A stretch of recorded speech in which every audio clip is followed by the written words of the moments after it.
Hi உறவுகளே, எல்லாம் எப்படி இருக்கீங்க? நல்லா இருக்கீங்களா? நான் இன்றைக்கி தாங்க பார்த்தேன்.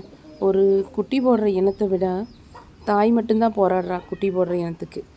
ஆனால் இந்த முட்டையிட்டு குஞ்சு பொரிக்கிற இனத்துகளுக்கு பார்த்தீங்கன்னா, அந்த முட்டையிலேருந்து வெளிவரக்கு குஞ்சு எவ்வளோ போராட வேண்டியதாக இருக்குது.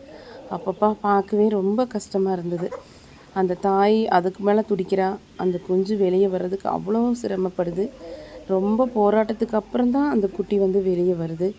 இதை பார்க்குறப்போ ரொம்ப பாவமாக இருக்குது மனசுக்கு. நான் எவ்வளோ நேரம் வெயிட் பண்ணி இதை எடுத்தேன். ஆனால் மனசு ரொம்ப வேதனையாக இருந்தது. முட்டையிலேருந்து அழுங்காமல் பொறிச்சு வெளியே வந்துடும் அப்படி தான் நான் இவ்வளோ நாள் நினச்சிட்டு இருந்தேன். பார்த்தா எவ்வளவோ நேரம் போராடி தான் அந்த முட்டைக்குள்ளேருந்து அது வெளியே வருது.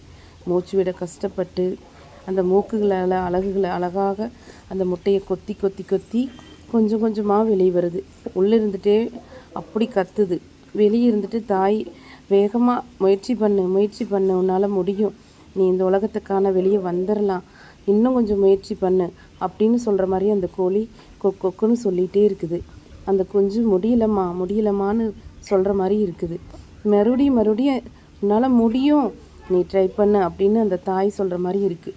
இப்படி பாச போராட்டம் நடந்துகிட்டே இருக்குங்க. என்ன பண்ணுறதுன்னே தெரியல எனக்கு. ஐயோ, எப்படி இவ்வளோ கஷ்டப்படுறாங்களே அப்படின்னு நினச்சிட்டு இருந்தேன்.